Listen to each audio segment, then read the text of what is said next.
And we're in the zone. Alright, now we're officially live for the first time with some audio recording. You guys asked for it. You pressed the button. Maybe you did, maybe you didn't. But I turned the motherfucking lights on. So welcome to our next episode of Hear Me Out. I'm your host, Missy. I'm Adam, and this is episode like 14 or some shit. But yeah, we in this. I feel real official. Yeah, it sounds real nice on the mic. If y'all wanted to know, I sound exactly like Perry the Platypus. We figured this out before. Yeah.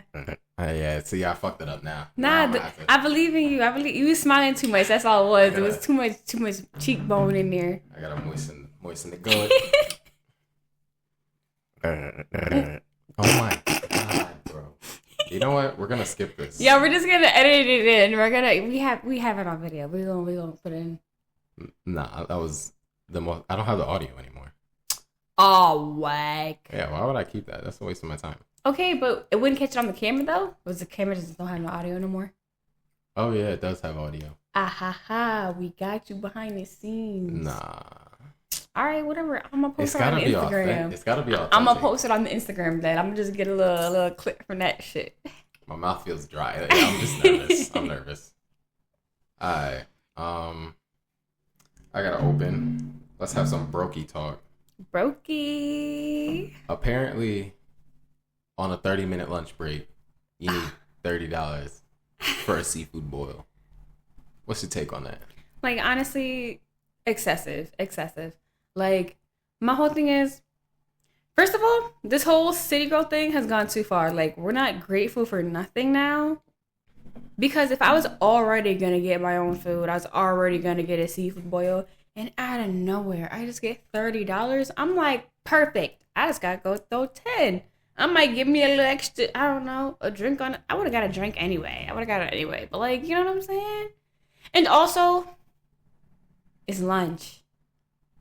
If you're ordering off for, like, a lunch special, it's probably going to be, like, $10, $15, depending on where you're going. Like, some, quick little, regular. And if you wanted, like, a full entree, something real heavy, you can find one for $25. Like, it's, where are you going where you're expecting to pay at least $40 just for a quick me up in a day? I don't know where you're going. You're going to a high-end restaurant. And if that's where you want to eat for your 30-minute lunch break, more power to you.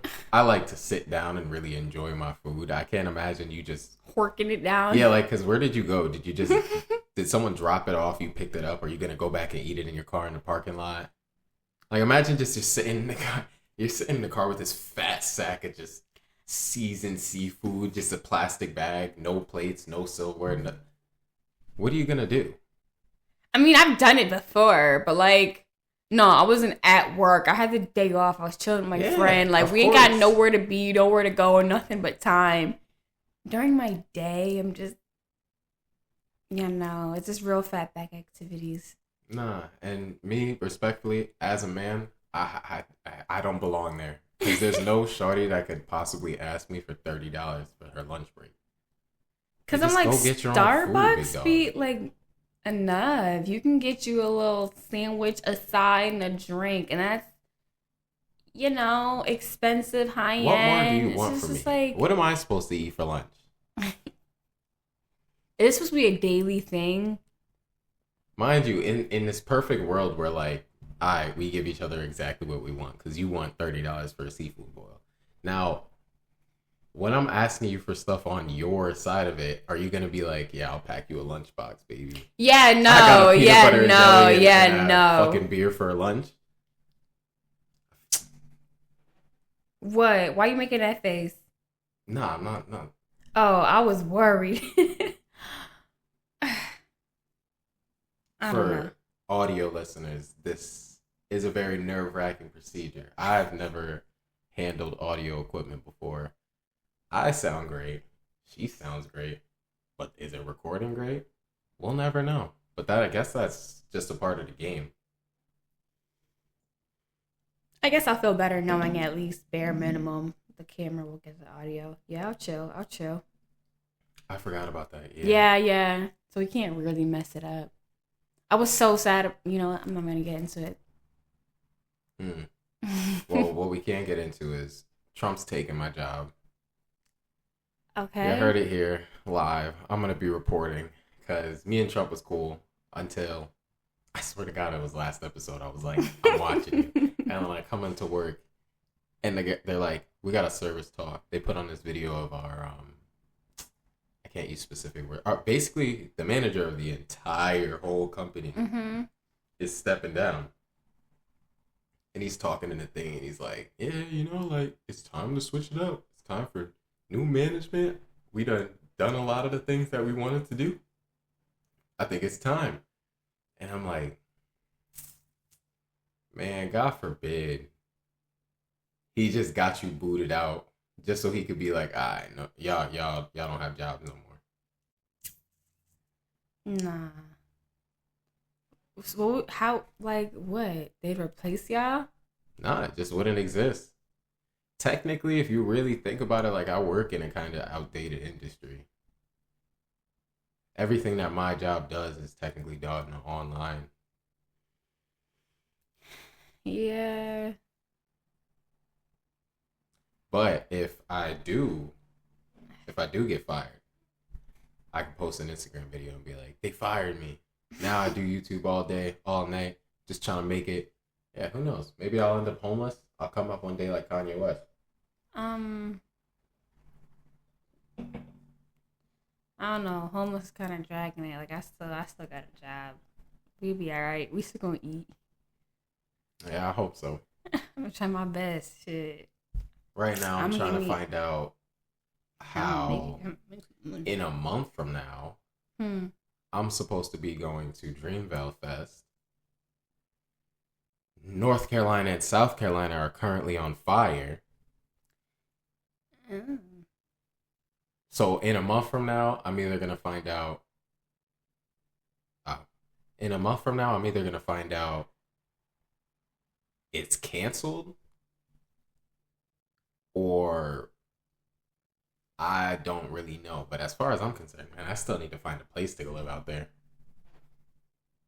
And the other day I was like, damn, it's getting close. Like, how am I gonna get down there? La di da di da.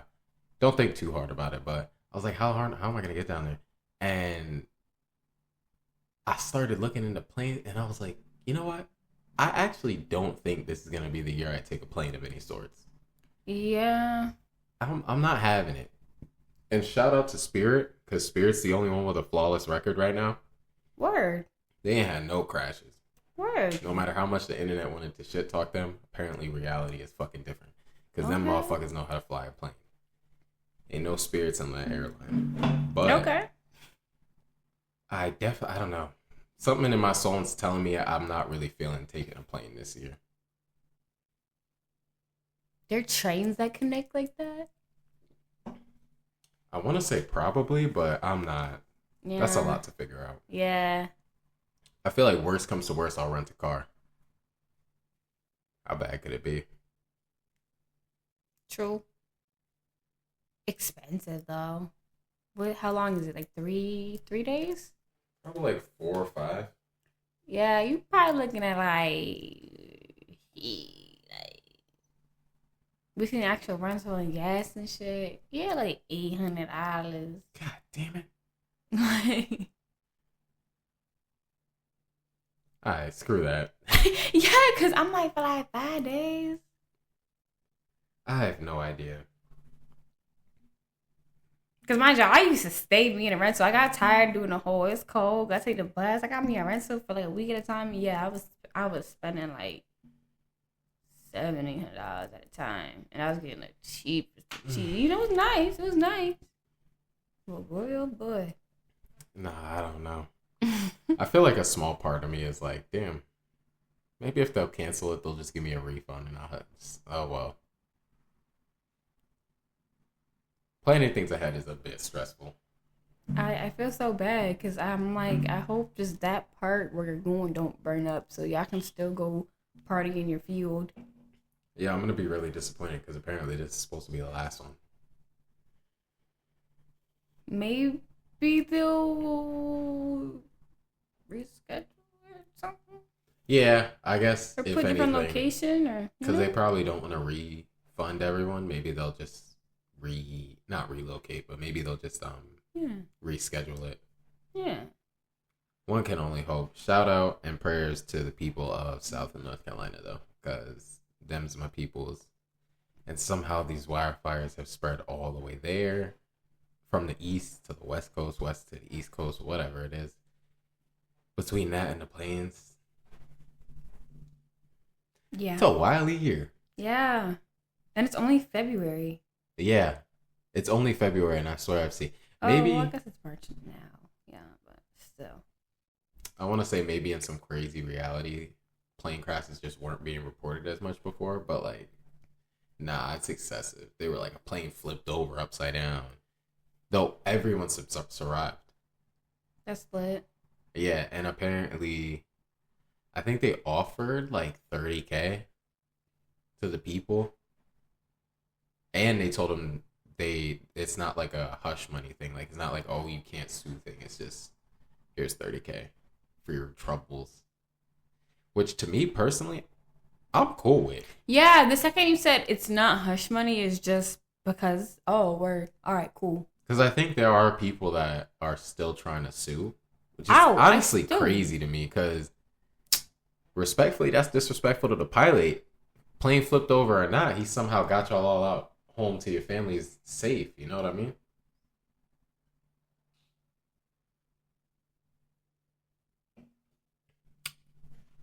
What you thinking about? I need to personally see that ground report. I need to make sure y'all check everything y'all was supposed to. Cause let me find out y'all slack somewhere. Oh, trust and believe I'm coming for all of my coins. All of them. What do you mean though? It's just a plane crash. One of those planes that crashed, a bird just flew into the engine. Yeah, brother. Yeah, shit happens. My thing is, I don't understand why you're suing when, like, yeah, I guess you don't have to sign a waiver or nothing, but like, you kind of knew what you signed up for getting on a plane, did you not? I mean, true. Every time I get on a plane, I'm like, I thought that's the whole reason y'all be clapping or something. You're happy to be alive.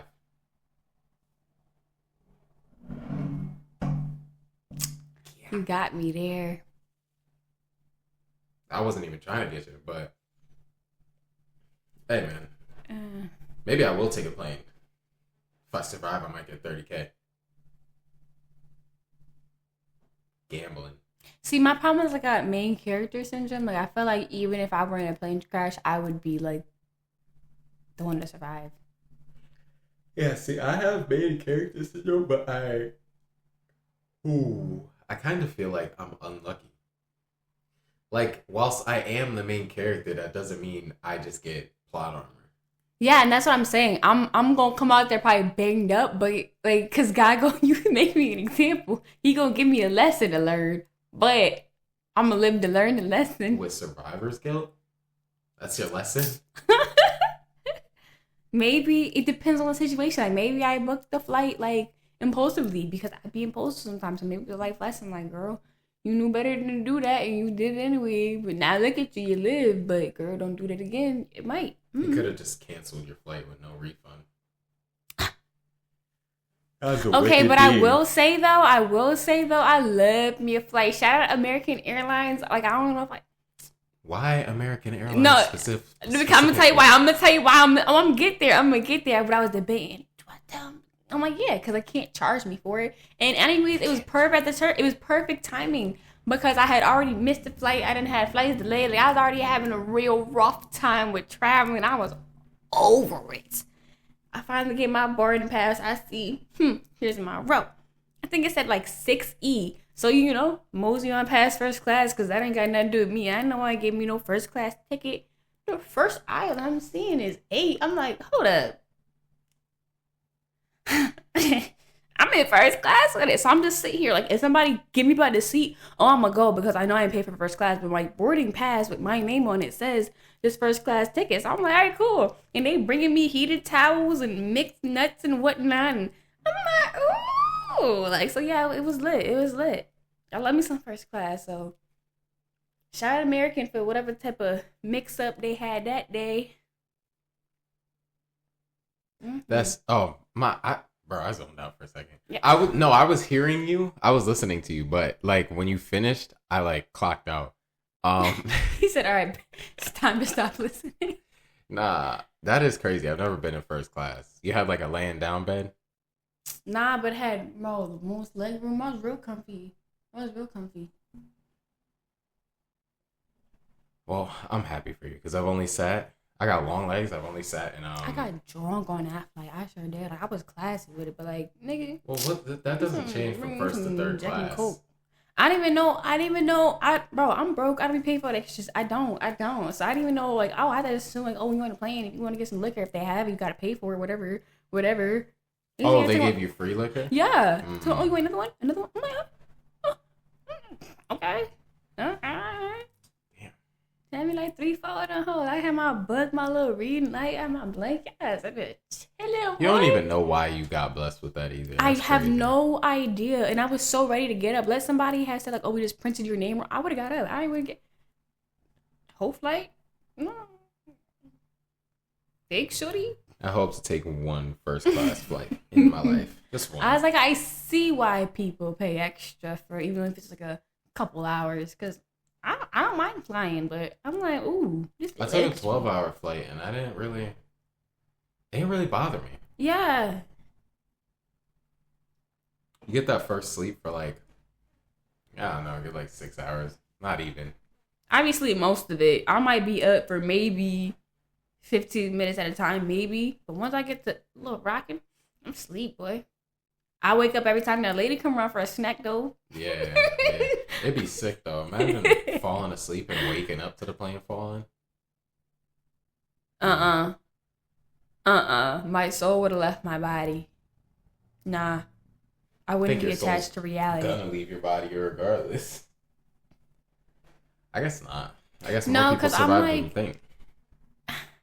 I've done flight attendant training. Again, it's not like, oh, because I'm on a flight attendant, I'm just gonna live and you're not. But it's just like main character You're syndrome. Standing up. But yeah, it's like I know what I'm supposed to be doing. It's like I know where my little floaties and whatnot is. I know how to get that hatch open. That door is heavier than a motherfucker.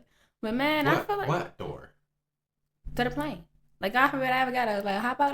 Like, you can't jump out the plane. I don't know. I'm gonna find me a way. You can't. It's not physically possible. So why they had to train us how to yank them doors? Oh, because the emergency slide. When you land. Okay, but whatever. I'm not drowning in no plane. No, when you fall in the ocean, you can open them. Okay. So I'm not gonna drown in no plane. But the instructions are right on the handle. You didn't need training.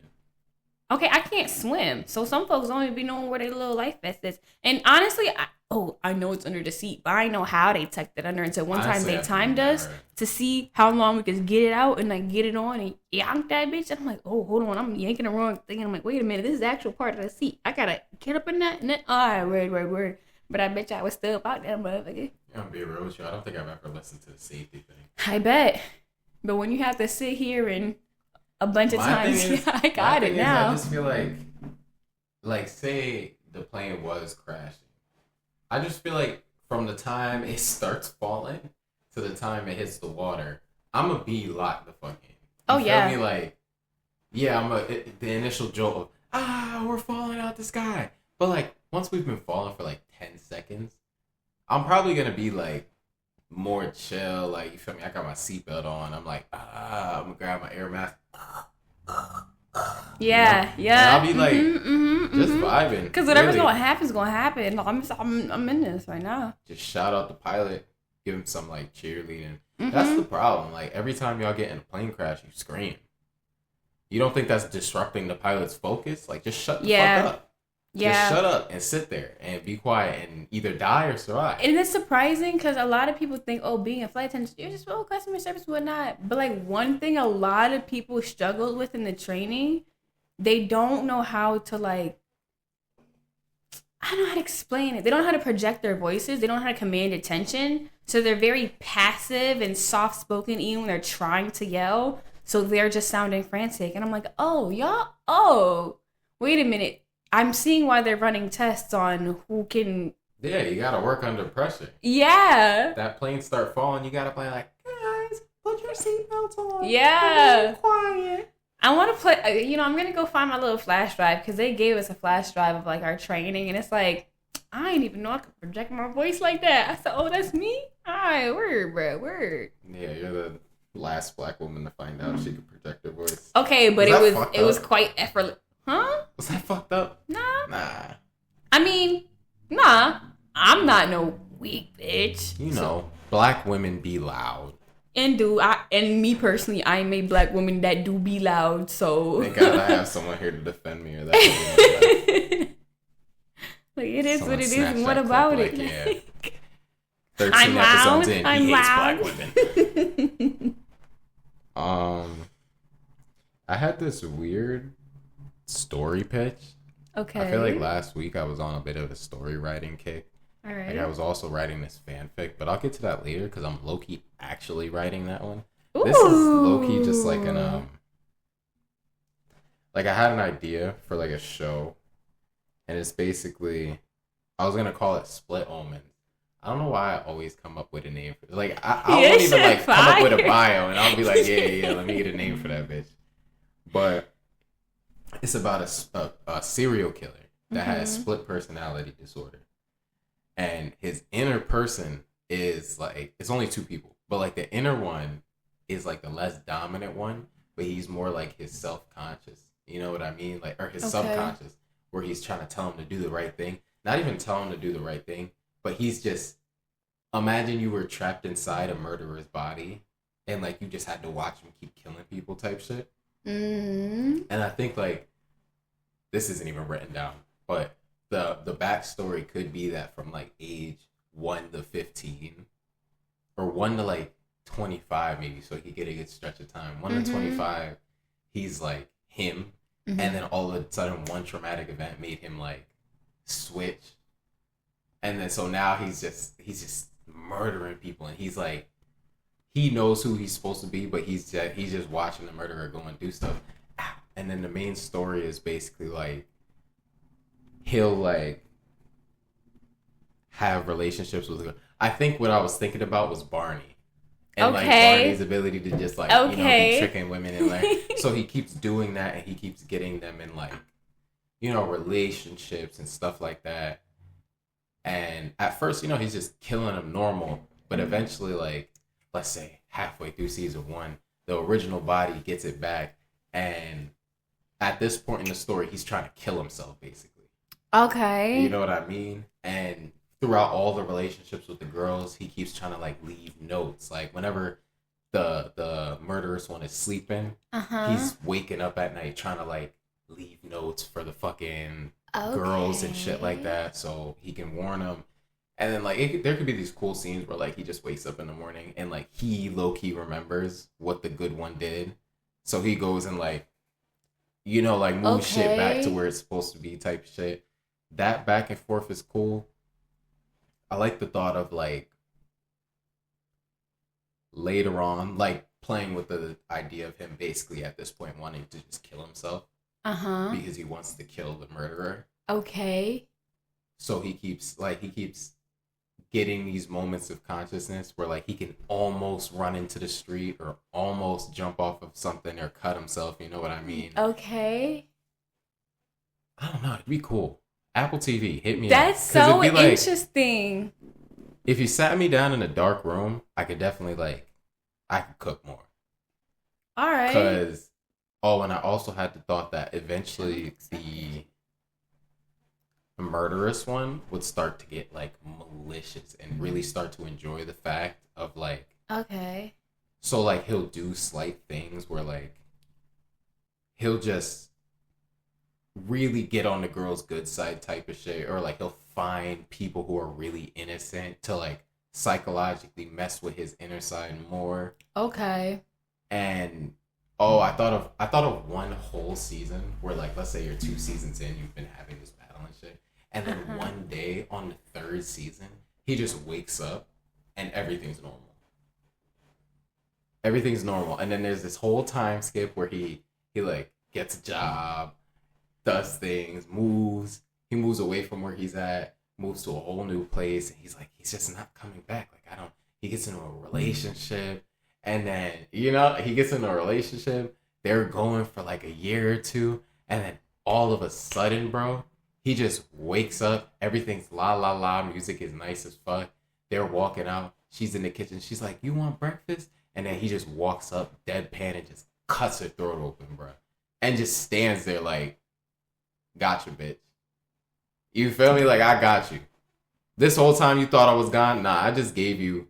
You feel me? You ain't want to kill yourself this time, so I got like just to fuck with him more. Yeah, nah, you gotta get on that. You gotta get on that. That one would be hard to write. That's so complicated. I see why people would want like a whole team of writers though. Cause like if I could have fed that to a whole room of writers and just like, yeah, no, and niggas just jump and see where we can put stuff and timeline it, it'd be fun. I feel like you could do like I feel like oh that sounds like so much work. Yeah. But I feel like set aside like 9 months to do some work here. Yeah, I feel like you get like Yeah, episode. but like, what do I do with it? I go to Apple headquarters, Apple T headquarters, and I'm like, please, please, just read my notes, read my manuscript. I Man, promise you. see, main character syndrome popping off on a thou wow right now, but it's like nah because by the time you got mocked up, first of all, just YouTube gotta be hitting by then. Something social media, you could just have a manga. I'm gonna animate the whole thing. Oh, You could just have a manga, and then later, once people start reading and stuff, then the animators can come later and all that. But you could have like a general, just so you can have your story written out. that is a good idea. Like Like, I've always respected. There's like a million YouTubers that do a million different things that I respect. mm, And there's this dude, either Moist Critical or Penguin Z. I don't know, whatever people know him by, but he and a group of people made like a comic. So I'm like, yeah, I guess if I think about it like that, if I simplify it, minus actors and all this other, like real life stuff, yeah, yeah, I guess making a comic would be pretty easy. Like, all I would really need is someone to like draw stuff up. mm-hmm, Because I could write a script. That's what I'm yeah, doing for the fanfic. I'm actually writing like a screenplay script for it. That's exciting. Maybe I'll try it yeah, out. yeah, Sometimes I think like you forget certain jobs are like real jobs. Like there are people that do write scripts and yeah. write screenplays. I just never really thought too hard about it, I guess. I don't know. It's like I have a passion for it, but it's almost like there were so many distractions when I was young that Yeah. I just didn't care about all the passions because I was having a great time. And I'm sure you can find an artist that just doesn't know how to write a story. Honestly, I think if I just talk to my brother, he goes to conventions all the time. Yeah. He'll probably like know someone who does some type of animation or something. Mm-hmm. I'm starting a YouTube channel, so if anyone wants to do one of those trap music fucking anime animations for me, shout out. The channel's not made, but it's gonna be called Adam. I'm also gonna be streaming shit like that. I'll probably stream tonight, Monster Hunter and that. Plug in something that's not even existent. I'm getting in the game. Yeah. Okay. I feel like Wait, I was gonna go on to our actual segments, but go. let's bullshit a little bit more. So that cooking with trend, Yeah. it made me realize. Do you know who Chef Henny is, No. bro? Way back. I don't know if he was making vines or just YouTube, but he was this dude, this black dude with these like really dope looking freeform dreads. Like I don't know how he got them, just look cool, but they look cool, voluminous, whatever. Okay. He used to rock this Versace bandana and a fucking Versace bathrobe. Everywhere he went, bro, Versace bathrobe. Okay. This motherfucker, and he was Chef Henny, and he got his little like claim to fame because he would literally, I'm gonna run you down. He would literally start a cooking video, and he'd be like, "Yo, you're cooking with Chef Henny. We gonna cook Henny turkey." And he'd take a fucking turkey, and he'd take the raw fucking turkey, put it in a bowl, he'd slap that motherfucker in there, aggressive as shit. Take a whole gallon of Henny, stuff it in the bird, and just let it like whoop, whoop, whoop, whoop, whoop, go out. And he'd like marinate the whole fucking thing in turkey. Then he'd make some seasoning sauce with Henny in it. Like everything he cooked, he would just dump fucking Henny in. And at one point, I swear to God, he was the first one to do this whole like content house shit. Because at one point, I checked back on him, and he was just living in some fucking mansion in the woods. Like some Henny customized mansion. He had a fucking water cooler that dispensed Henny.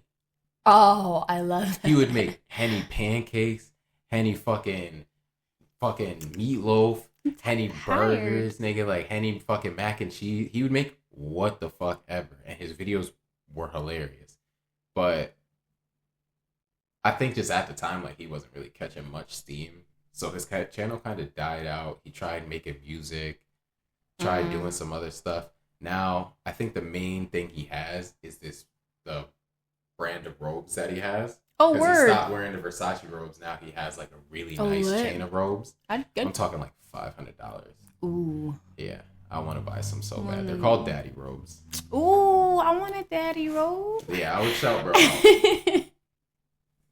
You ever want to do a collab, dog? Get yourself back on a... Because I think if there's any time to get back on the market, it would be like do a cooking with Chef Henny type shit. Niggas is like, you was actually funny. Like, the girls is doing the cooking with Kai. Like, now there's apparently just like funny dudes cooking with la da da. Brother, now's your time. Now's your time. But maybe he doesn't live in the house no more. Because also, it'd be lit if he was still doing content in the house. Because, like I said, I really do think he was... I don't really know who else had like a quote unquote content house at that time. Damn, imagine falling off because you're ahead of the curve. That gotta be crazy. Couldn't be me. I'm late as fuck. Somebody gotta walk so y'all can run. You want to cook some shit with Henny in it though? I'm down to give it a try. Okay, so question. People be saying, oh, Prince was straight, 100% straight. You think Prince was straight? No sugar in the tank? Hear me out. Michael Jackson was straight. Okay, I believe that. But was Prince?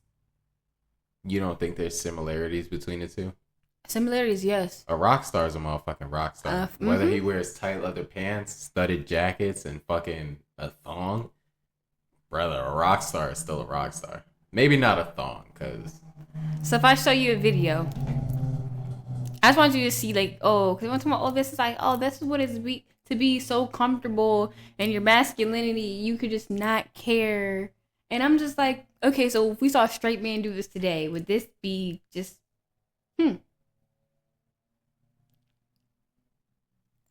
Just watch the video. Alright. Are those only his ass cheeks? Yeah. He's got like a baboon ass.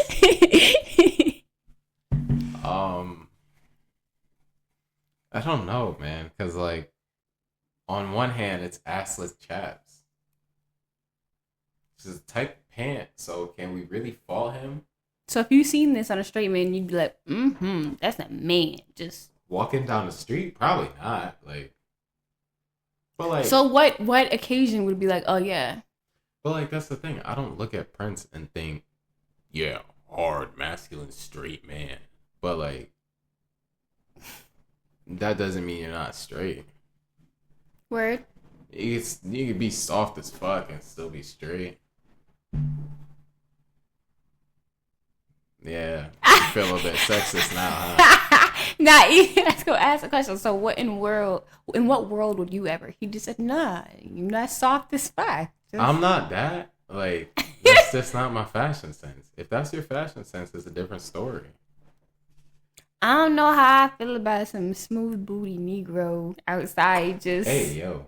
showing me his cheeks. Hear me out. Because the assless chaps made me think about something, which is I love women. I'm getting a little tired. Because with Meg Thee Stallion, I don't know what show she was pulling up for, but she pulled up with a dress that was just, it was like, imagine a normal dress, but just pulled down so your titties were out. And she put pasties on. And I started to realize, I don't know if this is the inner misogynist just coming out, hidden. But I'm not a fan. I'm just not. And it hits me like this where I'm like, it's like assless chaps. You know what I mean? Where I'm like, yeah, you could, as a man, walk around with assless chaps and a thong. Yeah, you can. But, like, it's just something off about it. And that's how I feel about pasties. Like, I've never really seen a woman wear an outfit that went with the pasties in such a way that the outfit was valid. It always just looks like either you're not wearing your shit right, or you're just wearing it in a way to intentionally have your tits out. Which, what's the point? No one gives a fuck about your tits. Respectfully, like I don't know if that makes me a bad person or what, but no, I'm a hater. I'm a hater because put your titties away because I ain't got nothing either. So even if I wanted, no, put them away. I just feel like even if you had no titties, I don't mind cleavage. You could have a whole lot of whatever. Okay, cool. Like if you got a nice corset on and your shit just giving. Yeah, that's my thing. Cool, it's not whatever. like I'm against titty showing. It's just when you forego the entire outfit and just put on pasties, a sheer now thing and a little bit yeah, weird. it's not cute. It's like me wearing a shirt that just is like. Oh yeah, for and audio listeners, I'm just surrounding my breasts. Yeah, I can't stand those dudes that wear those shirts. I get it, they workout shirts, whatever. But like, bro, the tank top armpit hole just so low. Oh my it's God, really yeah, just front and back flap for real. And I'm like, boy, you don't want no shirt. I'm sorry, but I'm sorry. I'm really not a fan of low cut arm hole. Yeah, because what is that? I can see your bare chest. It looks like someone came up next to you and tried to pants you, but they grabbed your fucking. They grabbed your fucking armpit. Like, no, I don't like that. Okay, but I do love me some Hoochie Daddy shorts. I love that trend. Once it got that 5-inch inseam, I was like, yeah, baby, bring the thighs out. And I think that was more of a good thing for men, where it's like, it's not revealing or nothing crazy. It's just the fact of, brother, I want to see a manly leg. Yeah. Nah. Yeah. Regardless of that, it's just hot, bro. Like, as a man, I shouldn't have to wear skin shorts daddy. that are going under my knees. That's ridiculous. Yeah, that shit does so 2005. That's ridiculous. I'm a big proponent of hoochie shorts, bro. I'll wear a pair of shorts 3-inch. I don't give a fuck, bro. I need my legs up. By the time I'm like 40, I'll probably be ready to rock a Speedo or some shit. In my own private pool or something, like. I'd be lit. Because I don't think I'm. You think you go to a nude beach? Nah, because I just don't really see the point. This is also a good. I don't understand why some people feel restricted in clothing. Like, so at some points, I kind of feel like it's just like you just. Because when you get that shit on, you feel sexy as hell, no matter what you got on. Yeah, but like, fuck's sake. I don't know. Like when dudes are like, oh, you be at home in your boxers, like, don't you want to just be free? Women say it all the time, where y'all are like, oh, why won't you just chill naked? I don't know, bro. I got external parts. It feels like they're in danger. Yeah, because I don't mind being like, oh, almost naked, but I don't know, because I do both, but I don't want to be naked all the time. I like feeling like I got a little bit of, holding my bits in place. Feel me? I don't know. Yeah, I'm not really a nudist type. Give me a nice pair. I'm kind of sort of the naked neighbor. 5-inch. I ain't mad at it. Look at all my shit, man. Yeah, but that's different. That just means you like. Well, no, yeah. I might walk around with my titties out. Be hot sometimes. Yeah, but that's different. That's like me with my shirt out. No biggie. What's a pair of boobies now in this economy? You see titties all the time. Yeah. I'm getting real tired. Mine aren't offensively large. It's not like you gonna see me walking by and be like, oh, titties. Who fucking do you cringe like you've seen the sun, bro? I don't know whose tits are that fucking. Are they big or are they bad? Like, what's an offensive tit? I don't know. A big old saggy boob, maybe. Floppy boobs are offensive to you?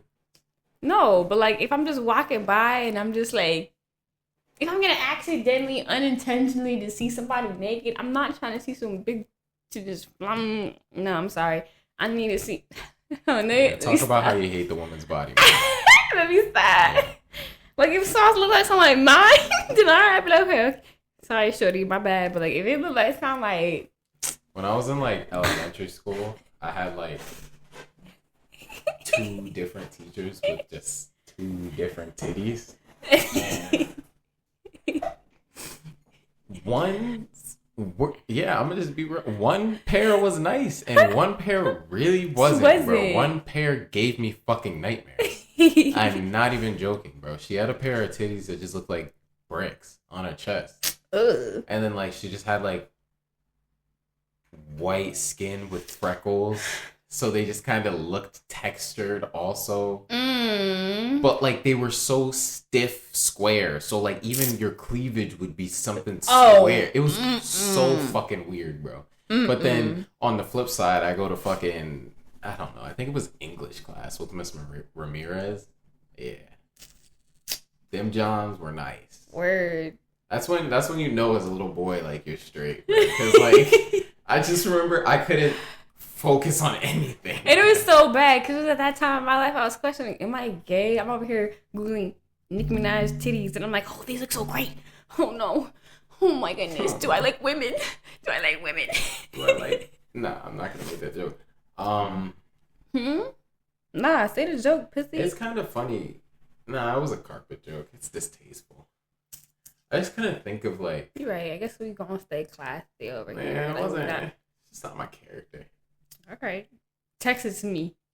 Text it to me. Damn, what the fuck are we talking about? Oh, no, that's kind of funny. I feel like if I'm candid, like, I think it's an arrogance thing though. Like, there's something about. Oh damn! I don't know where I'm going with this. This is looking scary. What? Spit it out. It's just like, you know how you're like, oh, like, am I not straight because I see these titties and I'm like, damn, they look good. But like, okay, but like, I'm sorry. I'm just thinking about like from my perspective where I'm like, I guess like as a youth, like when you're like exploring porn and shit like that, like you have this moment where you're like, dang, why don't I watch lesbian porn? But like, I think it's because like you want to like push yourself in the shoes, so to speak, or like see what you would do. So it's like you kind of have to watch straight porn, and then like, you know what I mean? You just want to. It's almost like you want to see someone do what you would do. I don't know, but then it kind of watch porn, so I didn't play anything. Yeah, but you still looked up Nicki Minaj's tits. That's close enough. Okay, you're right, but I don't know. Weirdly enough, I feel like if I were like a porn, I'd be imagining what it'd feel like if I were doing the fucking, like if I had a dick. Not even like, oh my god. Like if you watch porn, yeah, I don't know. But then again, also I probably get turned on by porn because it seems like the guys enjoy it more than women do anyway. Oh yeah, take this dick, girl. Oh yeah, oh, brother, You've shut the never heard a fuck woman up. overperform in a porno? I guess you haven't I've watched only that seen many. a couple videos, and I'm trying to tell y'all the one that they be showing me. It just really be so. I told you about the one with the little sex toy and the little butt plug thing, and I was like, what in the Yeah, I world is guess this? when the only And then porn you've experienced is fucking two girls in one cup and shit I've like never even that, seen that you video. don't want to. Okay, thank God I never I'm googled just it. saying, like, there's gimmick porn videos that like people will show you when you're younger that are just like ridiculous. Yeah, I feel like that's all I've ever seen, so I'm straight on it. Mm. Yeah, no, it's not like that. You can just look up a quick little missionary, Nah, my quick thing for doggy real, like style. I want to see. I'm not gonna get into what like. What porn category do you want to see? Let's call it out. Let's see if it's real. Nah, it's gonna be so weird. It's not nothing for real, but like just You're not men saying jacking you'd watch off, it. like yeah, cause it'd be On some like solo shit. yeah, Like cause that's respect the it. most like you're not shit talking a bitch, you're not doing the most, you just like oh you having fun, chill out. That's So it. there's a section in porn called like joy, which is like, I guess, well, it'd probably be different for women because I think joy stands for jerk off instruction, does it? Yeah, yeah. So like it'll be like a girl kind of like instructing you to jerk off.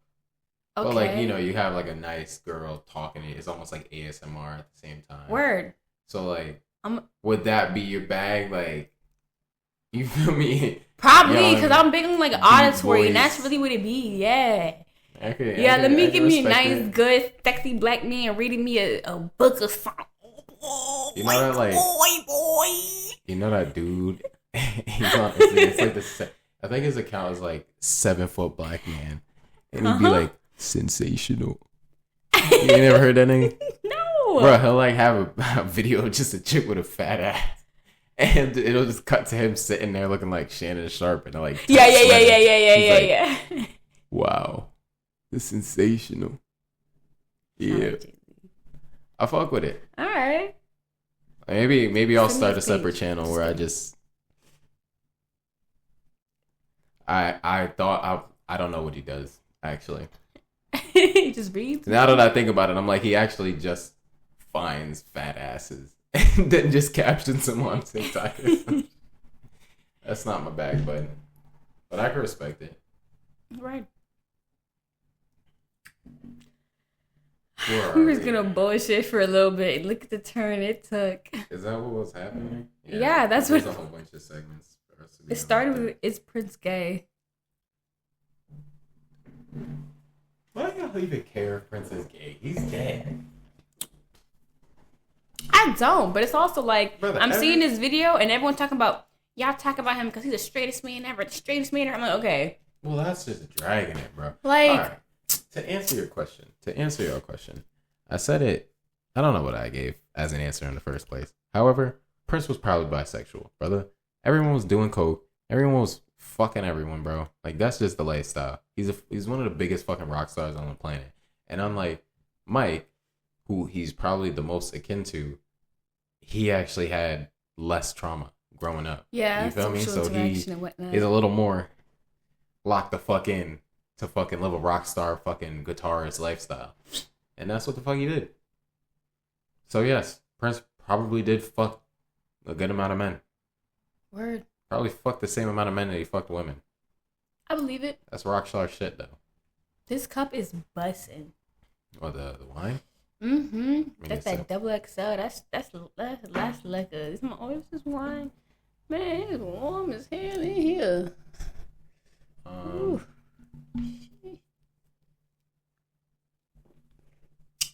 Mm-hmm. Tastes like cough syrup. My point. What's Your that good point. shit, boy? It's like it tastes like lean. Hell yeah. You know it's hitting. That's why I got to talking about porn and whatnot. Cause of lean? I don't know, probably whatever drink up in my cup got me thinking about some. You've had lean before? Yes. I was just thinking about it. It's cold as fuck. Honestly. Cold? No, like it's just kind of dope. Like I understand why like Future and all them other motherfuckers just be drinking lean, cause like, brother, it's like just drinking a cup of juice. God forbid when I found out you don't just gotta mix it with Sprite. Nigga, I was dumping high C. I was dumping fruit punch, nigga. I was putting all types of this fucking tropical Sprite in that shit, nigga. I was living. Damn. But like, it also isn't that crazy. Like, imagine just alcohol that doesn't taste like alcohol, but just gets you drunk quicker. Like, that's all I felt. An accelerated drunk. I mean, I guess that just sounds like borderline crack to me. That's coming from me. I was in college and I got drunk quick because I'm 100 pounds. So liquor, give me 1-2 shot. Bow, I'm in there like swimwear. Okay. How did you excel to crack? Well, because I take me a shot and like I said, bow, I'm in there like swimwear. And you talking about it hit even faster than that. It's gotta be crack. I think it's different though, cause like.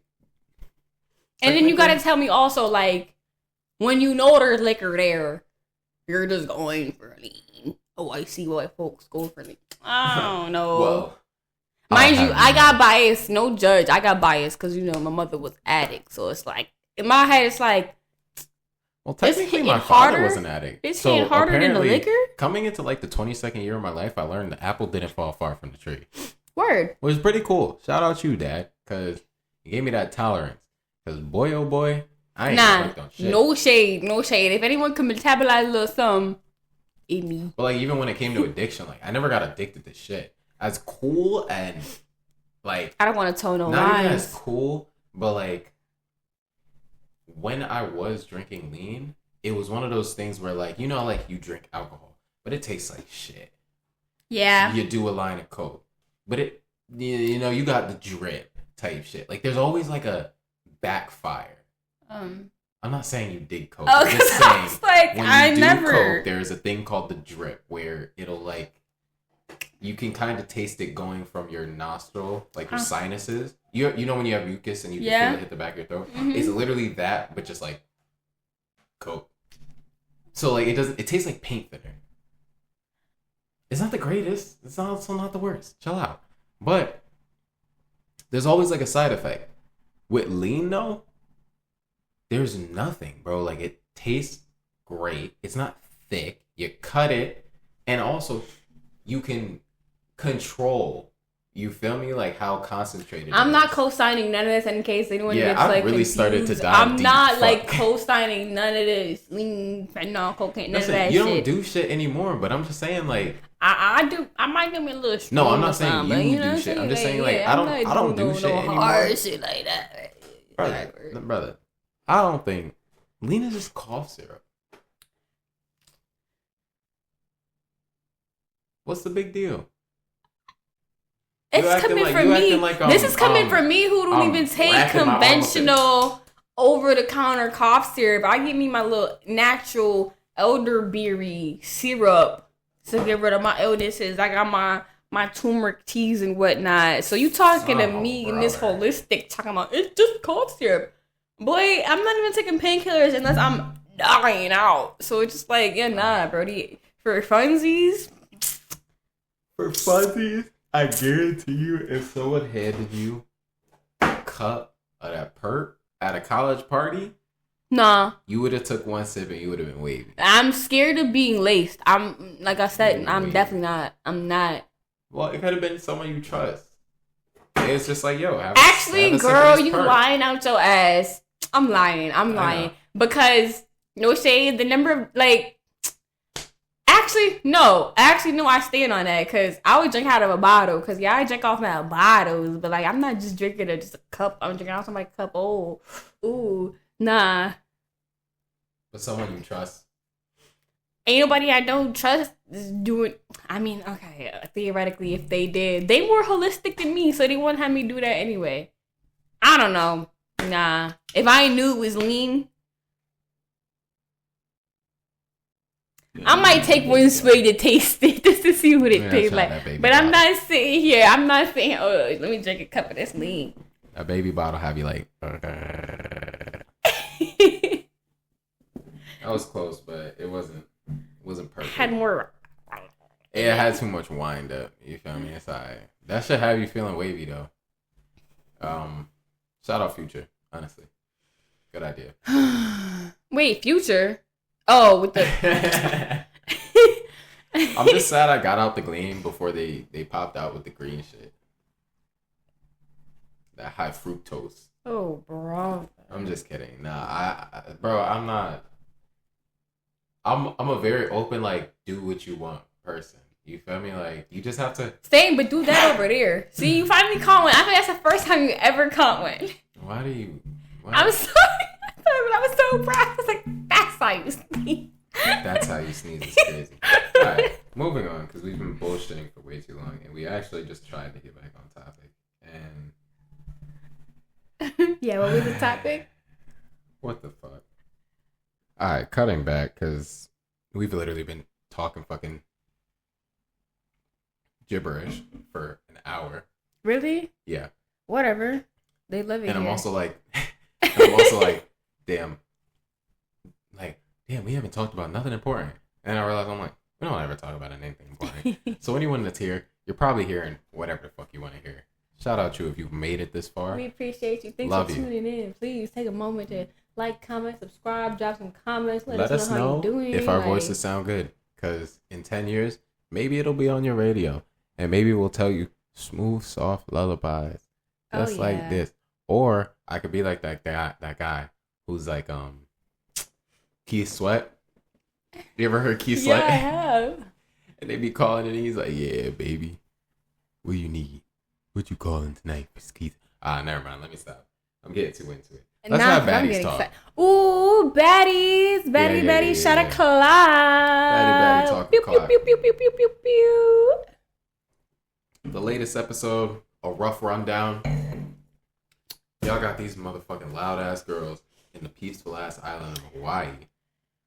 And honestly, okay, like, I don't mean to cut you off, but honestly, I'm so over it. Because I get it. I'm a loud ratchet girl myself. I get it. Like, I'm going to throw my ass when I get to a vacation. Cool. And I'm going to definitely walk around like, oh, it's nice. They got no roaches or nothing. Yeah, I'm going to say that when I walk to the hotel. Cool. Like, ratchet, a little here or there. Cool. But just to scream at the top of your lungs, and it's a whole lot of nothing. You're just screaming where you're at. Hawaii, Waikiki, I love when they be screaming like I'm not like, real compliments when they're just like, oh my god, it looks nice, it looks modern, it looks like I know. Yeah. Mind you, like modern's a real like architectural thing. I think the house they were in, yeah, you could call it modern, but it's just one of those things where I'm like, it's an open floor. You know, like when a kid hears a word and now they like always use the word. That's what I feel like about a lot of their like compliments. It's always the repeated items. We're not bashing y'all girls. We just are jealous because the house was fucking nice. It was Shout nice. out y'all because if this is the last house of the tour. But like a real connoisseur would see here has some compliments. We would appreciate the architecture for what it is, and you're just like over the balcony. Like niggas, they got neighbors. I want to walk in here like I'm the bad bitch. Like brother. She's mad at y'all this episode.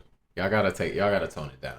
And it's everywhere y'all You go. guys are lucky that given Hawaii's residential state, the houses around you are probably not occupied because people in Hawaii, in Hawaii not really affording them big ass apartments that they would stay. Not apartments, the houses that they were staying in. Cause like I would do that going to Miami, Atlanta.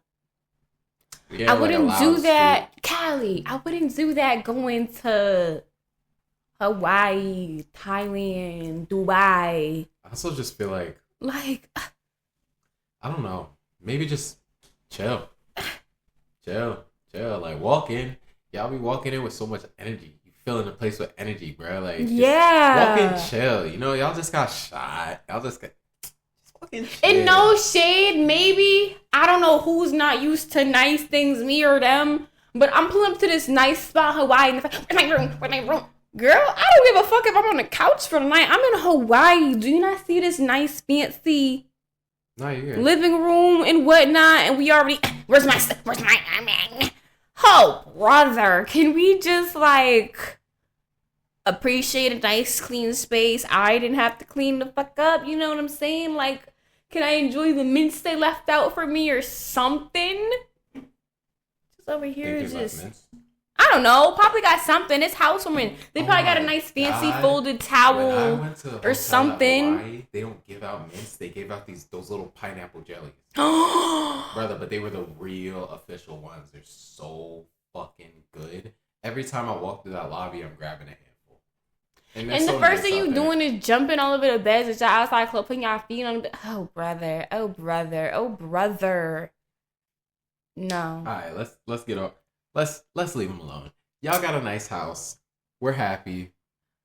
Y'all could really enjoy it this time because y'all wasn't fucking with them cabin shits. Clearly, I like this thing. I like architecture. I thought some of the cabins were nice with all the content. Some of them ain't got the brightest LED lights, but baby, it's the cabin. You in the woods. You sitting here in the middle of these bumblefuck trying to house 20, 30 bitches, and you mad because not everybody in the vicinity just got a house. Just like, brother, it look decent. yeah. On the narrative perspective, though, Natalie, Ursula, I like to call her, is you don't know. Really, yeah, man, you might be losing your spot this season, big dog. And maybe you won't because you're a big Nat and all that other nonsense. But listen, mama, you really moving fucking crazy right now. You're really moving fucking crazy because I don't even like Rolly. But Rolly had every reason to bust your head, bro. Like, respectfully, your only point in your argument was the fact that you sent your little text. You acting like right before that you wasn't like, well, we gotta go to the fucking club. Like, guess it's time to go to. You immediately was like, it's time to go to the club. You could have done the same thing as Biggie, walked to them and been like, yo, are y'all good? Y'all good? La da da da da. Done.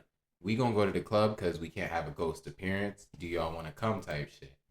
Mind you, yeah, like you could have genuinely played the cool role and been like, yo, do y'all still want to come out? Like, I understand what just happened. Type shit. No, you didn't say shit to them. You sent a text talking about. I put it in the notes. You sent a text talking about. Oh, I put the smiley face because I was worried, or the sad face because I was worried. If you was worried, you would have went and checked on these motherfuckers. And no shade, whether it's a BB gun or whatever the fuck. You know I'm going to the hospital. You sent me one text. My bad. I didn't look at my phone. I do think it's hilarious that, yeah, you should have called. A text is crazy. You really do. If you send me a text, you really don't care. But it's funny that they went to the hospital because it is just a BB gun. Yeah. I mean, yeah. Because one time I wasn't real. I didn't get shot. It's like I didn't get shot. So, like, what? Is there, what's going to get eternal bleeding or something? Like, oh, yeah, you might get, like, a bruise. Like, if you have, like, okay, that's if not you bruise easy, yeah, that's why a bruise occurs. That's why a bruise occurs. It's internal bleeding. It's light, but it's just when the blood internally comes out and it stains your skin. They be alright. Oh, 100%. And maybe that's insensitive, but it's also like, too, Natalie, no shade. Heavy on This Is Your show. So it doesn't matter what Big or anybody else did. You're supposed to be doing more because they are your money makers. No shade to them. Oh, we're not going to not show up and we got this club appearance and fans paid $130 to get a club. First of all, I don't know if the club tickets were $130. But let's just say they were. We're here to see the baddies. No shade. No one's going to be in the club like, where's Natalie Nunn? No, we're going to see Tinkle big ol' ass and be like, night worth it. We're going to see Tasiki. We're going to see any of the other baddies and be like, yeah, baby. We're not like, oh, no, Natalie. Like, I just thought about it, too, because they have a tendency to not really go after the points that really matter, which I think is, that's what's really bothering with Tink. And I think that's why sometimes she doesn't talk because Rolly's going off on a tangent that, like, Tink's main concern is the principle of this. The principle of the fact that, like, brother, like, irregardless of me getting shot, like, with a BB gun, a real gun, regardless, you feel me? I just got, like, viciously assaulted. We're all from the trenches. We've all seen gunplay. We all know it don't feel right type shit. But not only did you not come and check on me before you went to the club, you then went to the club, and it wasn't no, oh, listen, I know we the only ones here tonight, but y'all wouldn't believe what the fuck happened at the house meeting. Tommy done showed up and aired the motherfucker out. So some of the baddies might be late today. Some of them might not show up. Y'all know how that gunplay shit get. Yeah, but you don't just play in talk. their You don't face. talk like someone who been from the streets for real, bro. You came in that bitch playing on them immediately. And it gave one of those things that's like, okay, Natalie, are you just really not about it in the overall sense of you haven't been in no real life She got quiet when experience, Biggie so said, whatever. y'all don't check her. And or is it that was all staged and no one else knew it? So yeah, they have real feelings and to you it's just TV. Like, what is it? Because there's no way I'm actually gonna be in that type of It is just situation TV. and just be like, whatever, time for the club. This don't stop no money.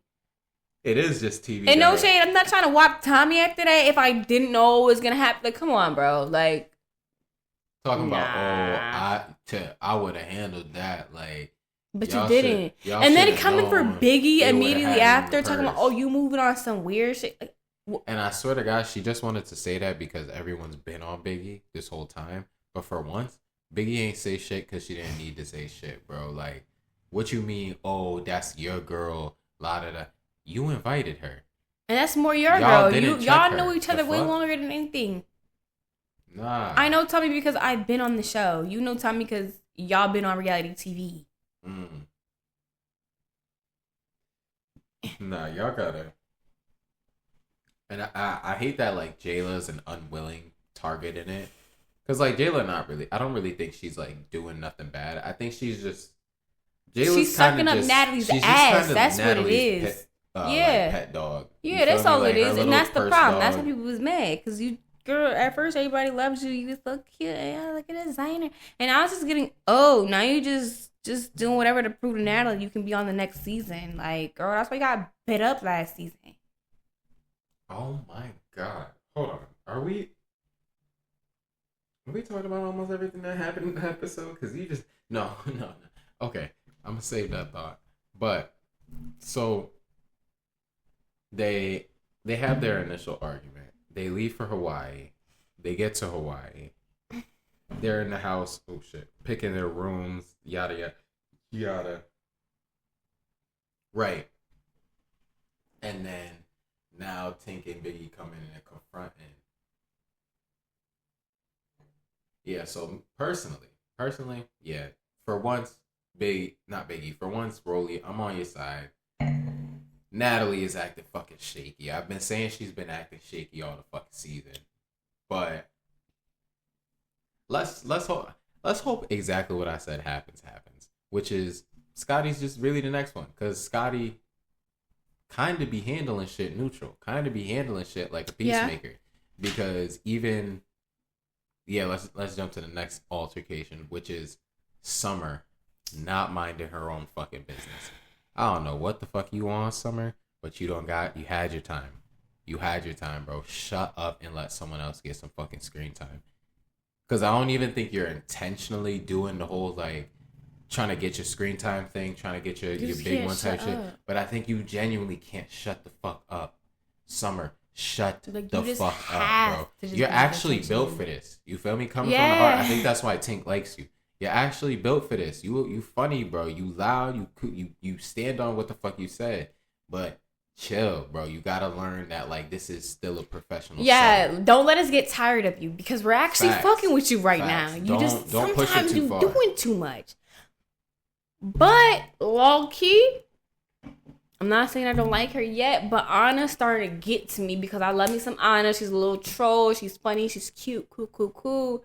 But girl, you did not have to insert yourself into that Scotty Tinka Summer situation. You were all the way downstairs. Y'all heard them talking, so you just had to go upstairs and play this. Oh, she hit me in my face. Girl, you have a fractured face. You already heard a heated discussion upstairs. Why would you go and insert yourself when it has nothing to do with you? I think the same way Summer inserted herself because Scotty was being mentioned and Summer doesn't like Scotty. I think it's the same thing where Anna doesn't like Summer. So as soon as Summer spoke up, Anna's gonna be the first one to speak up because she wants to use that to platform her beef with Summer.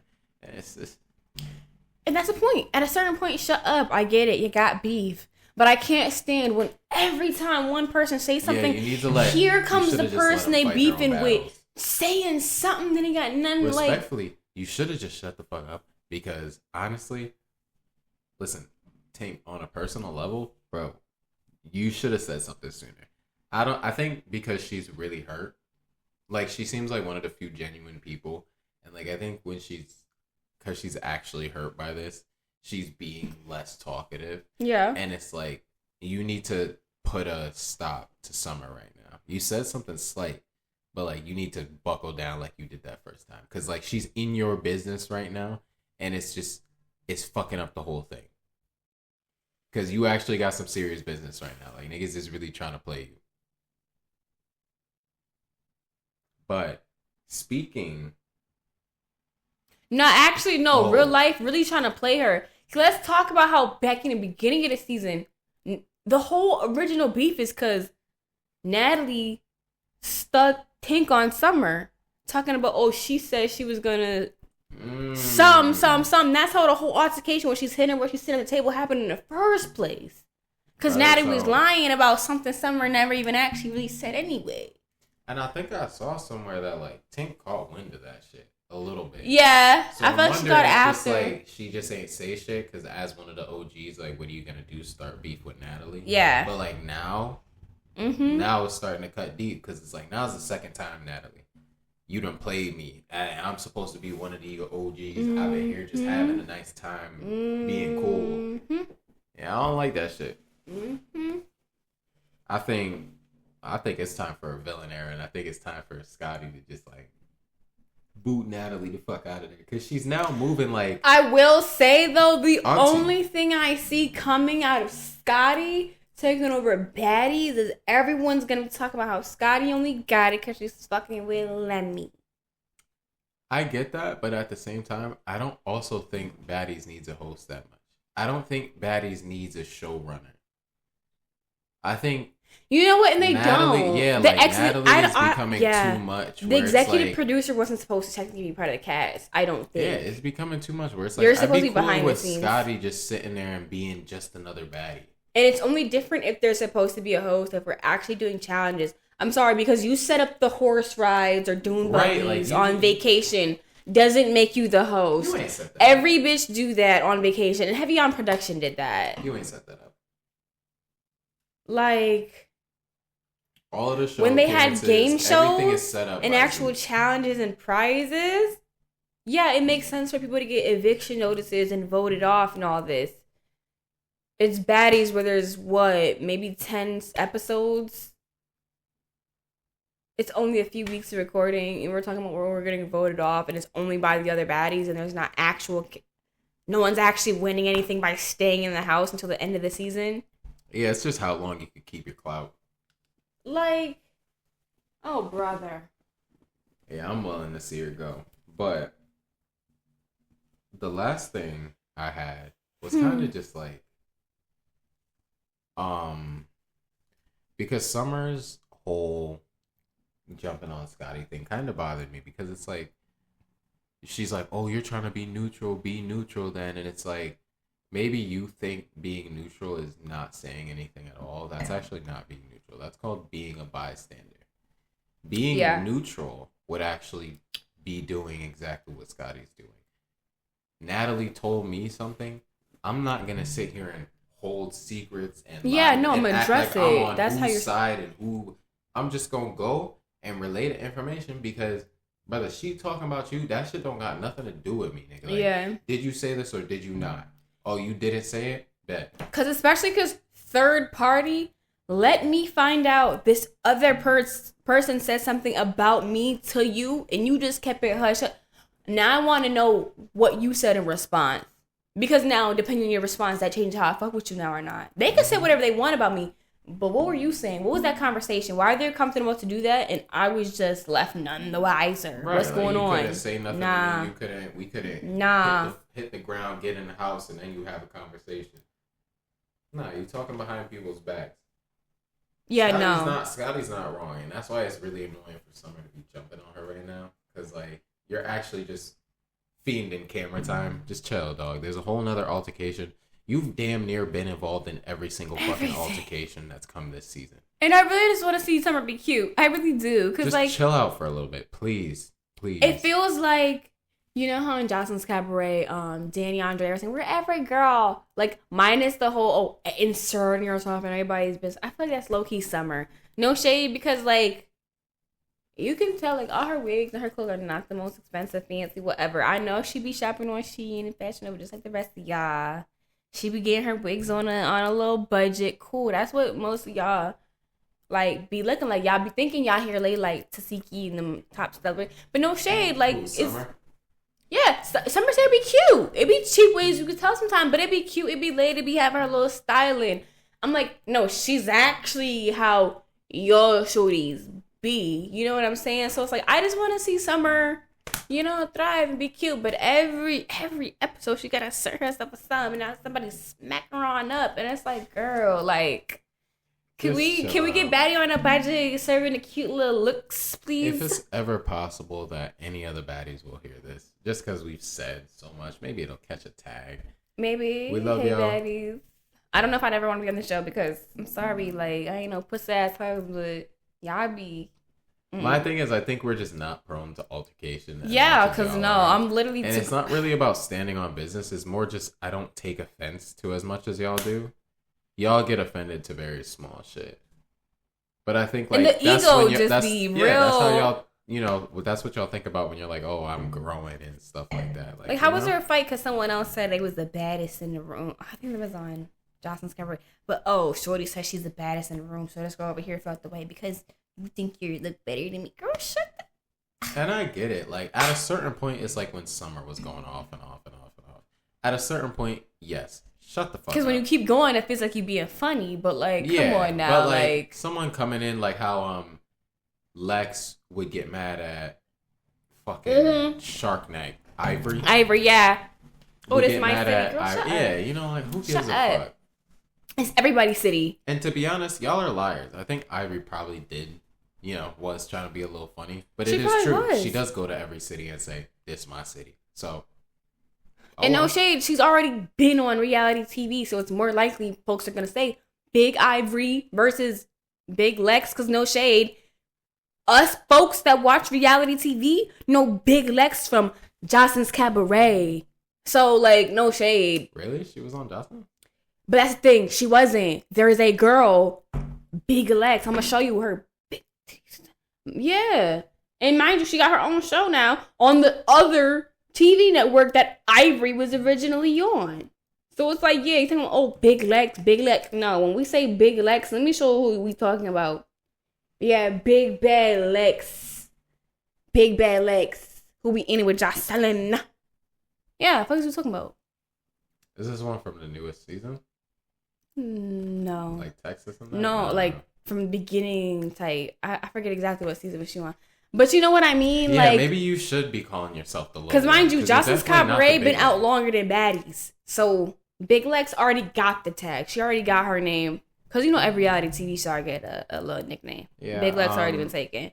Big Ivory has been Big Ivory. So Big Lex, maybe change the tagline because you are the little one.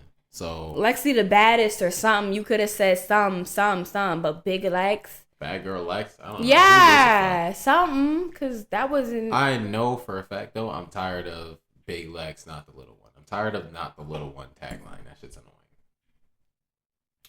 I wanted to switch, though, because all of that made me remember, Jocelyn's Cabaret. Oh my god! I'm like, I don't want to spend another fucking 20 minutes talking about another fucking reality TV show. What? But like, the Jocelyn's Cabaret reunion, y'all bitches. First and foremost, I want to note that in the small time that I've seen her, Jocelyn Hernandez, that's her name? Yeah.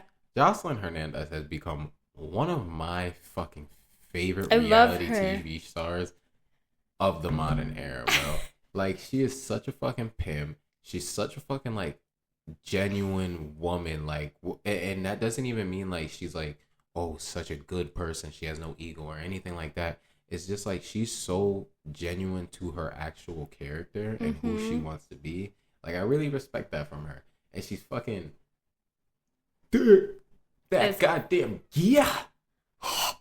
I don't know where she got that shit, but she got the Puerto Rican princess. Right, listen, motherfucker, and you run a good motherfucking show, bro. Like, and dude, she takes pride in her work, so I can literally never hate. So, and that's the thing I respect so much is like, it don't matter what work she's doing. You know what I mean? Like, I personally will respect certain work more than work others, but like, because of how proud you are of what you're doing, type shit. Like, in reality, like, there's nothing you shouldn't be proud of running an entire cabaret. That you don't own a fucking strip club off the fucking highway. You know what I mean? You have a cabaret that goes on tour, plays your These music. Motherfuckers could go to fucking Las Vegas, Mexico, fucking shit. Y'all could probably get a show in Canada if you really wanted to. And I guarantee you, guess what, Jocelyn? Canada will let you take everything off. What? So if you needed a fucking new business deal, they got different laws out there, brother. They'll probably let you take everything off in that motherfucker.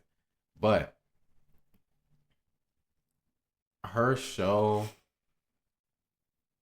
I will say the only thing that came out of the reunion, there's a lot of scraps. There's almost too many to even get into because I don't have notes on it. It was lit though. It was a great reunion. It was also a great season. The winners were great. Neek is a gorgeous girl. What's the other one? Hennessy. Is her name Hennessy? Don't have the red on. So the real soft face younger one, the other winner. Oh, damn. She was fighting, bro. But she came in. She was the other one that came in with the head guard. This is so bad. You don't remember her name? Either way, if you watch the reunion, she was the girl that came on second with the other head guard. I think her real name was like Jayla, but I don't remember what her dancer name was. Good kid.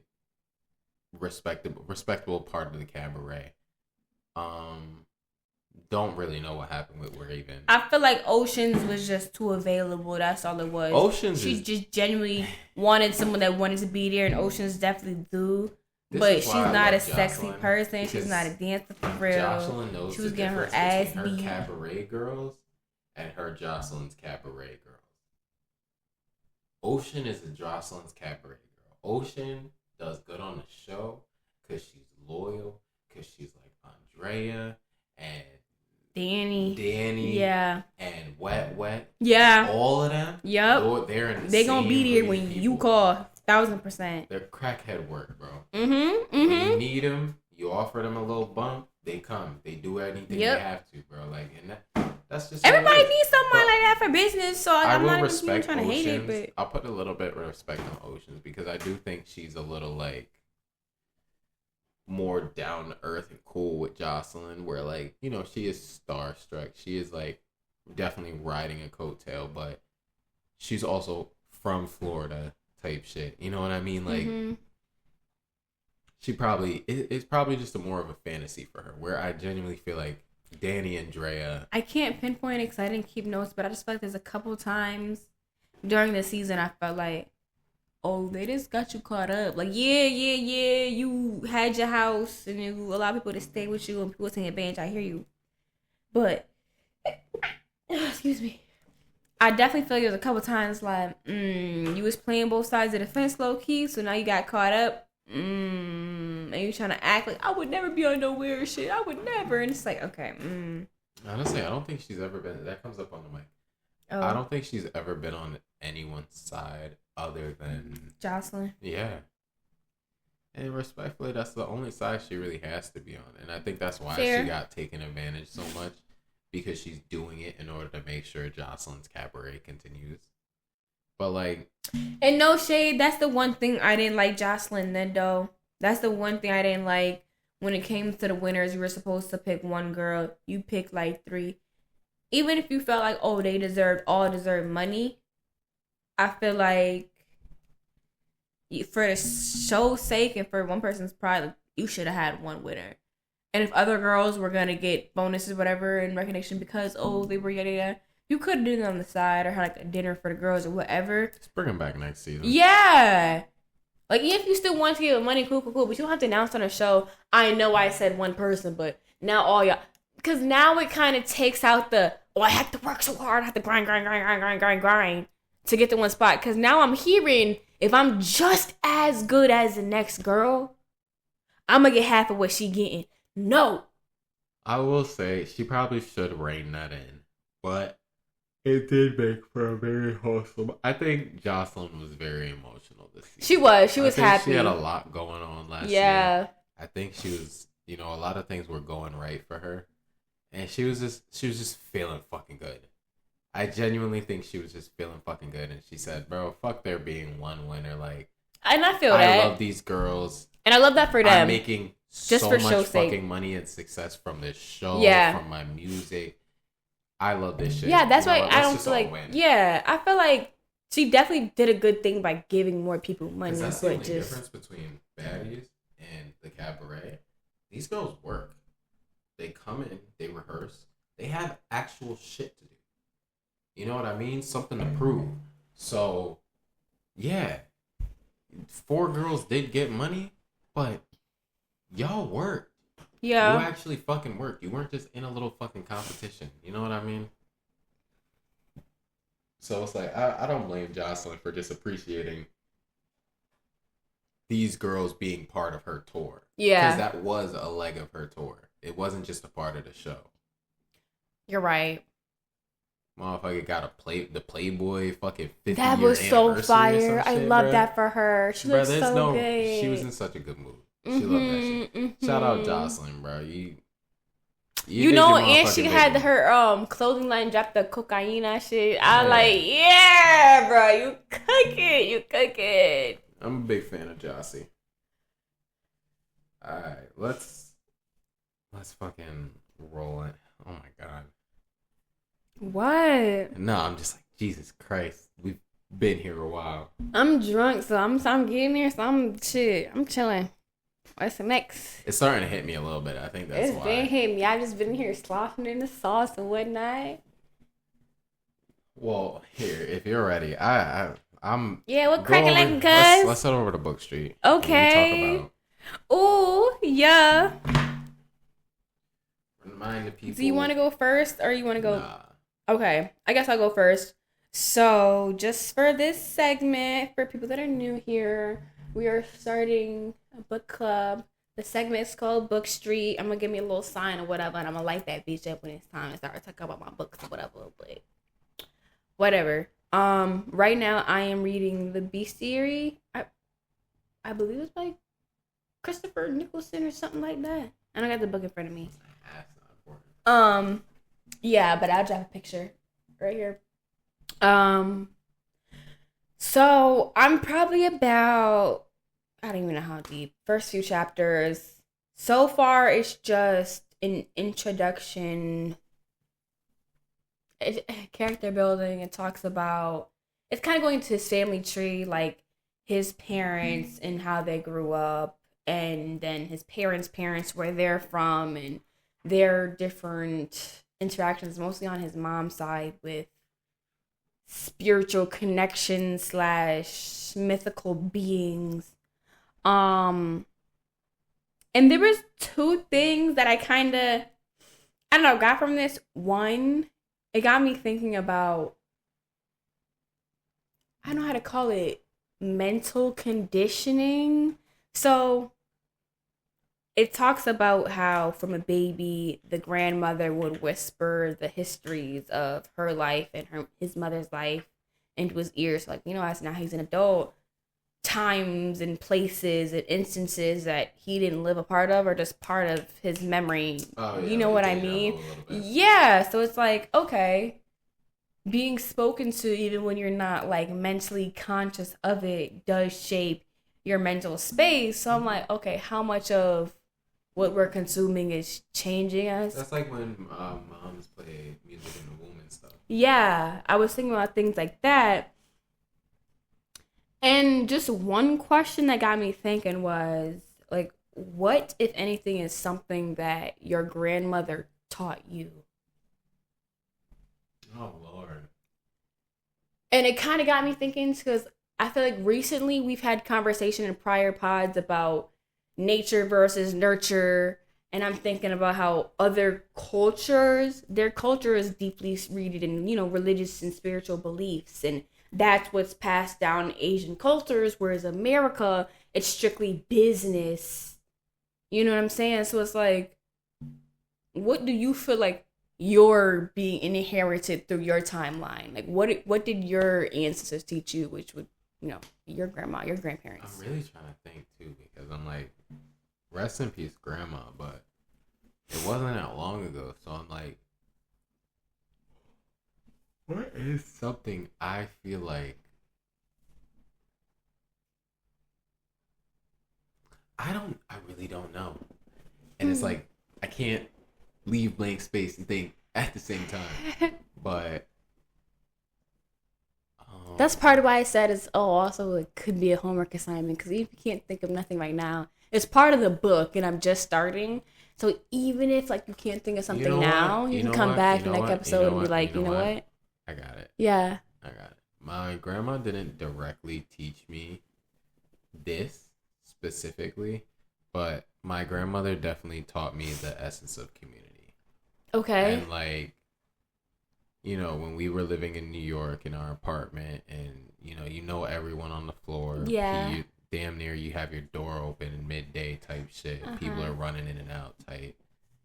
And like, just that essence of like community where not just your family, but the people in your vicinity matter. Mm-hmm. I definitely get that from my grandmother because even when she would go to church and stuff like that, like she was well known in her church as the person that connected everyone. Like she would run phones, call anyone who needed to be called type shit. I think they called her like fucking AT&T or something. But yeah, it's like I don't know, just the village, the community type shit. Like I feel like that's what my grandma in her death and in her absence kind of makes me think about. Okay. For the most part. Okay. I feel like one thing besides like southern cornbread, because apparently no one knows what like fried cornbread is out here. Besides that, I feel like my grandmother solidified. I don't explain it. Like my personal like I am self-aware. Like I feel like I know that, but like I feel like it's a constant thing. No one can make you do anything you don't want to do. So if you did something that was your choice, you know better. You know right from wrong, and it didn't feel like a scold. Oh, you know better, so you're fucking up. Like no, it's genuinely like, well, if you feel like you saying you don't want to do this, well, really, can't nobody make you do it because you know why. And it's like, you got a point. You got a point. Can't nobody make you do nothing. So it's like, okay. Yeah, you gotta be responsible for your actions. Yeah. Life lesson of the day. You can't blame people for shit. Whether someone made you mad, made you sad, made you la da da da da. You can't blame no one else for your actions. Because just as much as you could have slashed his tires and set all his clothes on fire, you also could have just went to work tomorrow and just moved the fuck on. So sometimes I've been doing some things I shouldn't have done. But you gotta just take responsibility for your actions, kids. Yeah. That's our life lesson for you today. So just one question I wanted to ask you, just because, it's topic your grandma. I know she's not here no more. But a little homework, just in case there's something you wish you would have asked or learned. Maybe you could think about something you'd want to ask your mom. Because, like, every day is not promised. So, like, I don't have a relationship with my parents. Like, I couldn't ask them really much anything. 50? Nah, like, they done basically taught me everything I needed. Okay. Like, it's more of a situational thing if I need to ask them something. Okay. Or, fair. Like, just to, like, I'm dealing with some type of thing that I've never dealt with type. Okay. But, like, I feel like my family did a very good job of cementing most of life's morals within me. You feel like you solidly know, like, who your mom is as a person, not as a parent?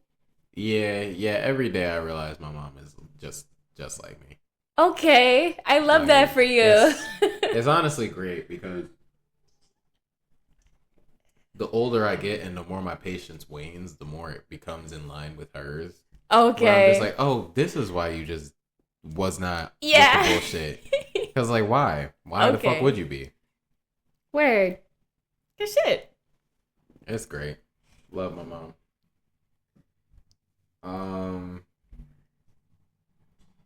That was a good enough fucking life lesson. That's, oh shit, I have to, how the fuck did we get there? I have to go through my book. Alright. So, as y'all know, I'm reading Kizumonogatari, the light novel, not the manga, not the anime. Big Lex, not the little one, just the gassy one. Holy fuck. Yes, you get over there, Mr. Beer Belly. That's like I got that liquor in my cup. We don't got me like that. At least I know I'm alive. Baby, I'm just hot. That's all. You over there burpy and I'm hot. Over here. And I'm just hot as hell. I promise I'm going to tell you one thing. The second this recording is off, I'm coming to this hoe. It's hot. You proud of yourself? Mm-hmm. Let it go. Okay. I have only read about 35 pages. Word. The first 2 chapters. This writer, everything he does is intentional. From the first chapter just being this really long, stupid monologue from the main character of him basically being like, yeah, like, I don't know how this transpired, why it transpired, or when it transpired. All I know is my perspective of what it was. And to me, it felt like hell. Felt like my whole summer break was hell. While for other people, it may not feel like that. And maybe I'm just being fucking exaggerative. But it cements with you. When you read it, you would understand. But it cements with you how undecisive the man Araragi is. He's undecided. He's indecisive, and he's okay with it. And in the first chapter, he's premising that story. In the second chapter, you get to the actual current events where it's like spring break has just started. In Japan, they get about 2 weeks off or some shit. Okay. But he's explaining how, you know, kids are excited for any break off. You know what I mean? Like, this isn't really a big deal for him. And he's a bit taken aback by the fact that while he should be ready to head home, he's really not in a rush to leave the campus. So he wanders around the campus instead of going to get his bike. He's wandering around the campus, and eventually he runs into the class president. No, not Senju Gohara. Tsubasa Hanakawa. That's her name. The class president. Can you say that again? Tsubasa Hanakawa. Okay. He meets her in the hallway on some like, not like, she doesn't even notice he's there type shit. And one thing you'll notice reading through this whole thing is like, to personify Araragi, the main character, it's overthinking. When you read this book, it's like listening to someone's overthinking thoughts. Okay. Every second that passes of every moment that happens, you get his second by second over evaluation of every little thing that's going on. Okay. So he's walking down the hallway, sees her, she's putting up her hair. He's describing it. He's like, you know, she's just nuzzling, trying to figure out her ponytail. Bond. This is where shit gets anime as fuck. Cause gust of wind comes out of nowhere. And it's funny because this author is very like aware about what he's doing. And he literally says, he's like, we're inside and a gust of wind comes from nowhere. Lifts up the front of her skirt, not the back of her skirt. And he's described her whole outfit. You know, she's wearing the damn near below the knees school regulation outfit. She's a model fucking student. But still gets blown up, right? And he's describing, he's like, she is frozen. She can't put her hands, she's frozen with her hands up. This being, her hands being in this position is just a unknowing like coincidence. That's why she didn't immediately flick her hands down Yeah. and put the skirt down, because her hands are up. That's what he's thinking about in this like 2 fucking seconds that her skirt's been flipped. He thinks about this whole fucking monologue. He spends dead, I'm not even joking to you, 2 pages describing her panties. He's like, these are the most, like, they're elegant, but they complement her skin tone. Her skin tone almost accentuates how white and pure these panties are, sitting atop her. And at one point, he's describing, like, it's crazy because she wears that whole skirt, and you would never think she has these thick ass thighs, like, but she does. And it's like a canvas being hidden behind a lot of, and he's going on and on and on for 2 fucking pages. And eventually, skirt flips down. He clicks back in and he's like, oh shit. Like, that was an instant, but it felt like a lifetime type shit. And this is the meet cute of these 2 characters. Okay. Where Araragi is, while he's undecided, he is decided about one thing, which is that he's not really a people person. He doesn't know how to make friends. He's flunking in the high school that he's at when everyone else has really good grades. He's on the low end of the spectrum. He's a ghost, you know? He just wants to vibe out, be undiscovered. And even though he, the undiscovered person, has seen the top of the class's panties type shit, the skirt falls. She continues to fix her hair. She doesn't miss a fucking beat. And she just introduces herself. And now everything past this point to the end of the chapter becomes this really fucking adorable just interaction where from the jump he's been aloof, devil may care attitude type shit. But just few words into this conversation with her, she's pulling fucking gag responses out of him.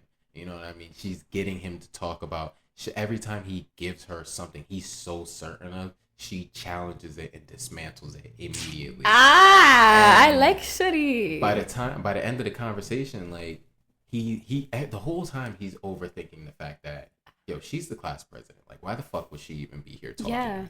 And she's just having casual conversation, even to the point where she's like, damn, you know what? I may have said something weird. Like, I don't want you to not fuck with me type shit. Even their first initial introduction to each other, he's overthinking, thinking, she has no idea who I am.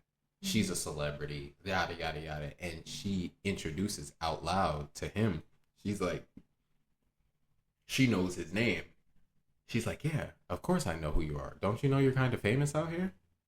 And he's like, actually, what the fuck do you mean? Like, you and I both know I'm not anywhere near as famous as you are. And she's like, what do you mean? Like, I'm not, people talk about me?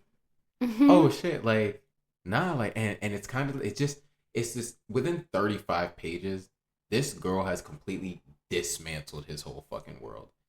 And then at the end of it, all she does is grab his fucking phone and boop, boop, boop, boop, boop, put her contact information in. Mind you, once again, his tendency to overthink. Nigga, when she grabs his phone, he's like, oh, she probably thinks I took pictures earlier type shit. So she's scrubbing for pictures. So when she gives the phone back, he's like, no pics? She's like, what? He's like, shit. What's that? What she doing? Fuck. What is she doing? What is she doing? What is she doing? She's like, big dog, you just made a friend. Like, I put my email and my text message in that bitch. Like, I'll see you later, big dog. And they just split, bro. They just split, and it's not much, but it really did make me know I'm gonna enjoy this book, because I'm just like, there was so much care and detail put into just their meet cute. And having seen the anime, I'm like, I remember at the scene where her skirt gets flipped up, there's a second timer where it times out like 5 seconds or something. And in that time, he's having his whole like internal monologue type shit. And I'm like, wow, like the artist really did put a lot of like time and care. Because even the trope of like, her panties flipped up and he saw the panties type shit, like Yeah, but subverting the normal trope of now her, oh, you saw me slap, da da da, whatever it could have been. She Yeah. wasn't embarrassed. She wasn't nothing. She was so calm and collected that it actually shook the fucking main character. Someone who literally catchphrases to her, I don't have friends because I feel like they lower my intensity as a human. Because when they worry, I worry. When they're hurt, I'm hurt. Or like, and that just lowers my intensity. And she's like, but when they're happy, you're happy. And when they accomplish something, you accomplish something. So it's the same. You know what I mean? Like she dismantles everything he's about. Yeah. So I'm excited. I'm excited to continue going in. Okay, I like so far. But it's so funny because their meet cute is so cute, but I already know the show. I know they don't end up together. Whack. His girl is a fucking badass. Though. Okay. His girl is a badass. Love that bitch. But last but not least, at the fucking 50-minute mark of the hour, Pleakley's list to close it out. I got Lisa this week, which is someone who has dropped a debut album. I don't know if she's maybe J-pop, K-pop, whatever. You know, she's in an Asian country. She's dropping music. She just dropped a debut album, which is she speaks a lot of English, so it's very, you know, it's for the English crowd type of thing, but it is very much the same EDM and like Okay. they go sick on the instrumental. Okay. Like there's so many switch ups of her vibe during these tracks. It's an absolutely amazing album. When I'm telling you, first and foremost, when I'm telling you, the features on this album are crazy. She's got like Meg, Future, Doja Cat, Word. Ray. Brother, the song with Doja Cat and Ray, I'm telling you right now, I put headphones on. You know that meme of SpongeBob being lifted? Yeah. That's how I felt listening to that song. Bro, I was ascending listening to the first fucking track on that album. Bet. Banging ass album, and I guarantee you they're going sick in the fucking clubs. Okay. They're going sick in the clubs somewhere. I hope she gets her recognition, because clearly with these features that are on the track, someone knows like she's doing a good job. And for this to be a debut album, she needs more recognition for that shit. Because y'all are talking big about fucking all these other albums that are dropping. I ain't even gonna name drop. But all these other albums y'all are talking number one. This is a fucking banger, bro. This is a banger of a fucking album. And it's got things for just about everyone. But we've been going and going and going. We're going to close out here. Yes, we are. So thank you so very, very much for tuning into our next episode of Hear Me Out. We will see you again next week. I'm your host, Missy. Once again, I'm your host, Adam. Hopefully all this audio gets recorded, goes out perfect, and I can fucking sleep good at night. Yeah, so until then, tap into the stream. I'm finna be on stream playing Monster Hunter. You heard? Actually, yeah, what's your tag? Nah, don't worry about it. I'll tell them next time. Okay, I'll get it next time. Bye.